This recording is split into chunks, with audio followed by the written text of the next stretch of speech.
ते मंत्रालय हा पत्रकार संवाद यात्रा मला वाटतं की महाराष्ट्रामध्ये अशी एवढी मोठी लांब पल्ल्याची पहिलीच ही यात्रा आहे।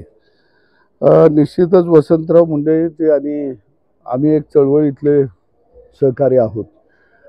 पत्रकाराच्या पलीकडचं त्यांचं आणि माझं चळवळीतलं नातं आहे आणि ते विशेषतः गावगाड्यातल्या शेतकऱ्याच्या प्रश्नावरचं आमचं नातं आहे। अगदी शरद जोशींच्या काळापासून खऱ्या अर्थानं आमचं एक चळवळीच्या निमित्तानं संबंध आलेले आहेत। निश्चितच मी अनेक यात्रा या राज्यामध्ये शेतकऱ्यांच्या प्रश्नावरती शेतमजुरांच्या प्रश्नावरती काढल्या, परंतु गावगाड्यातला ज्याला आपण हेर म्हणू, कारण मी पत्रकारांची उपमा ही हेर म्हणून देत असतो, कारण छत्रपती शिवाजीराजांच्या कालखंडामध्ये त्यावेळची जी काही हेरगिरी करणारे जे लोक होते, जे बहिरोजी नाईक असतील किंवा अनेक सहकारी असतील, आणि ते राज्याचे डोळे असतात। खऱ्या अर्थानं राजाला राज्यामध्ये काय चाललंय हे दाखवून देण्याचं एक तो मार्ग आहे। आणि निश्चितपणानं अशा हेर खात्याला खऱ्या अर्थानं राज्य सरकारनं सुद्धा मायेचा हात दिला गेला पाहिजे, ते जपलं पाहिजे।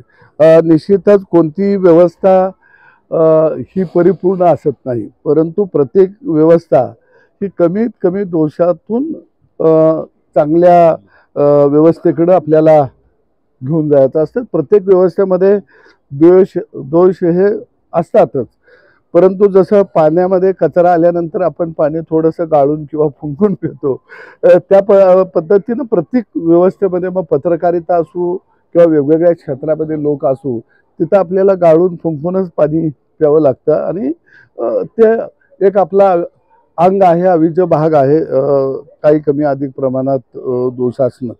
परंतु या यात्रेच्या माध्यमातून एक संवाद पूल या राज्यामध्ये पत्रकारांचा बांधला गेला, तो सगळ्यात अत्यंत महत्त्वाचा आहे। एक कुटुंब बांधलं गेलं, कारण ज्यावेळी आपण एखादी यात्रा घेऊन निघतो, ही एक चळवळ आहे आणि त्यामधून एक त्या क्षेत्रामध्ये काम करणाऱ्यांचा एक पूल उभा राहत असतो आणि ते पूल एकदा उभा राहिला की प्रवास करणं सहज आणि सोपं होत असतं आणि म्हणून त्या दृष्टीने ही यात्रा अत्यंत महत्त्वाची आहे। निश्चितच मी राज्यातल्या पत्रकारांना या यात्रेच्या माध्यमातून आवाहन करेन की वसंतराव हा एक हाडाचा कार्यकर्ता आहे, गावगाड्यातला कार्यकर्ता आहे, सर्वसामान्य माणसाच्या प्रश्नाची जाण असणारा कार्यकर्ता आहे आणि अशा चांगल्या माणसाबरोबर खऱ्या अर्थानं पत्रकारांनी जर राहिलं किंवा त्यांना सोबत दिली तर निश्चितपणानं पत्रकारितेला निकोप पत्रकारितेला सुद्धा एक चांगली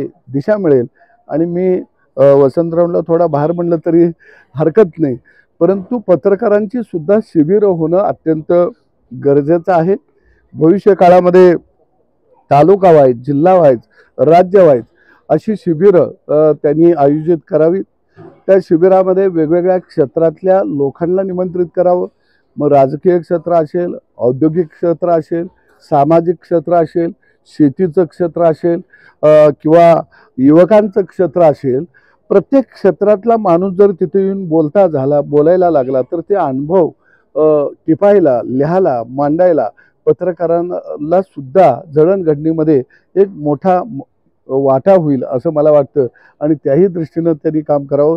हे सांगण्यामागची माझी एवढीच भूमिका की आम्ही घडलो ते शिबिरातनं घडलो, कारण मी राष्ट्रीय सेवा दलाची शिबिरं केली, शरद जोशींची शिबिरं केली, एक महिन्याची आम्ही शिबिरं केली। जोपर्यंत पत्रकार असो किंवा कोणताही कार्यकर्ता असो, जोपर्यंत तो शिबिरातनं घडत नाही तोपर्यंत त्याला समाज भान आपण जे म्हणू ते येत नाही आणि त्यासाठी त्यांनी काम करावं। धन्यवाद। सत्तेतल्या घटक पक्षातले एक प्रतिनिधी आहात, तर मुख्यमंत्र्यांना या संदर्भात एक आता मुख्यमंत्र्यांकडे आपण त्या संदर्भात निश्चितपणानं पुढच्या आठवड्यात मी मुंबईला आल्यानंतर माझी आता तुमची चर्चा झाली, माझ्याकडे परिपत्रक आहे, मी मुख्यमंत्र्यांना स्वतः भेटून एक पत्र निवेदन तिथं देईन, ते मी परत वसंतरावशी संपर्क करून त्यांनाही पाठवून देईन। परंतु येणाऱ्या अधिवेशनमध्ये निश्चितपणानं या संवाद यात्रेच्या अनुषंगाने त्या ठिकाणी हे प्रश्न त्या पटलावरती मांडण्याचा प्रयत्न करेल. ओके.